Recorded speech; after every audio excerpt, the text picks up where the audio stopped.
देश में हो रही सड़क और गड्ढे की सियासत की कारण यह है कि पीडब्ल्यूडी मंत्री के बयान पर अब पीसी शर्मा ने तंज कसा है। कहा है कि गड्ढों की वजह से सफर में नींद खुल जाती है। दूसरे स्टेट से आए तो पता चलता है कि अब मध्य प्रदेश में दाखिल हो गए हैं। पीडब्ल्यूडी मंत्री राकेश सिंह ने कहा था कि सड़कें हैं तो गड्ढे तो होंगे ही, जिस पर अब पीसी शर्मा ने यह बयान दिया। जब तक सड़कें रहेंगी तब तक गड्ढे होते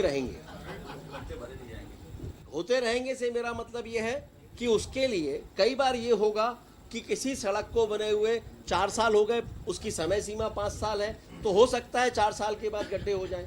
लेकिन अगर कोई सड़क ऐसी है कि जिसको 4 साल तक खराब नहीं होना चाहिए थी लेकिन 6 महीने में गड्ढे हो गए तो वो गलत है और उस पर कार्रवाई भी होना चाहिए। लेकिन मुझे ध्यान में नहीं आता कि दुनिया में कोई ऐसी सड़क भी है कि जिसपे गड्ढा होता ही नहीं। अगर आप बस में बैठ जाओ, मध्य प्रदेश के बाहर कहीं भी आओ, महाराष्ट्र से, राजस्थान से, कोई रात में चल रहे हो तो लोग कहते हैं कि गड्ढों की वजह से रोड नींद खुल जाती है। बोले क्या हुआ? बोले मध्य प्रदेश आ गया है। ये स्थिति मध्य प्रदेश की सड़कों के मामले में हुई और मंत्री जी कह रहे हैं पीडब्ल्यूडी मिनिस्टर कि बोले गड्ढे होंगी तो सड़कें होंगी तो गड्ढे होंगे। अरे कैसे होंगी? ये आपका सीटी होता है, ये सब चेक करते हैं। एक बरसात में कैसे गड्ढे हो जाते हैं? और गड्ढे हो जाते हैं, फिर पुल बन रहे हैं आपके तो 90 डिग्री पे। भोपाल 190 था, इंदौर में 290 हो गए। तो कुल मिलाकर यह कहा जाए कि गड्ढों की वजह से सफर में नींद खुल जाती है, यह दावा कांग्रेस की ओर से किया जा रहा है। संवाददाता सूरज का रुख करेंगे, इस खबर पर हमारे साथ जुड़ रहे हैं। सूरज, बारिश आते ही सियासत अब गड्ढे में गिर गई है। कारण यह है कि एक बार फिर सड़कों को लेकर वार पलटवार शुरू हो गया है। देखिए, बिल्कुल जिस तरीके से जो तस्वीरें सामने निकल कर आ रही हैं, आप देखिए चारों तरफ गड्ढे गड्ढे नजर आ रहे हैं।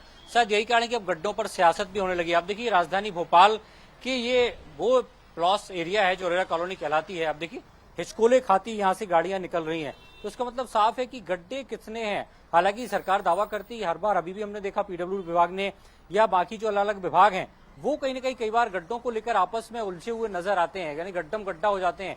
नगर निगम बोलता है पीडब्ल्यूडी की सड़क है, पीडब्ल्यूडी बोलता है कि दूसरे डिपार्टमेंट की सड़क है। इससे कहीं न कहीं जो गड्ढे हैं वो सियासत का केंद्र बन जाते हैं। और राजधानी भोपाल में जो पिछले 1 हफ्ते में बारिश हुई है उसने भी कई पोल खोल दिए। किस तरीके से लापरवाही हुई हमने देखा, कई गाड़ियां गिरती हुई नजर आई, कई जो दोपहिया वाहन है वो लहराते हुए नजर आए।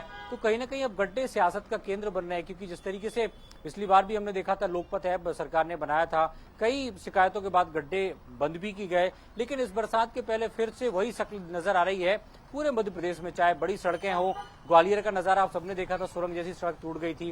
राजधानी भोपाल में भी यही हालत है, तो आप समझ सकते हैं कि बाकी प्रदेश की सड़कों का हाल, शहरों की सड़कों का हाल क्या होगा। शुभांगी, बिल्कुल सही कहा सूरज आपने। लोग परेशान हैं और बारिश के मौसम में इस तरह का हाल जब सड़कों का होता है तो सबसे ज्यादा प्रभावित इससे जनता होती है। लेकिन अब देखना होगा कि इस सियासत से क्या इन सड़कों की मरम्मत हो पाती है। बहुत शुक्रिया आपका तमाम बातचीत के लिए।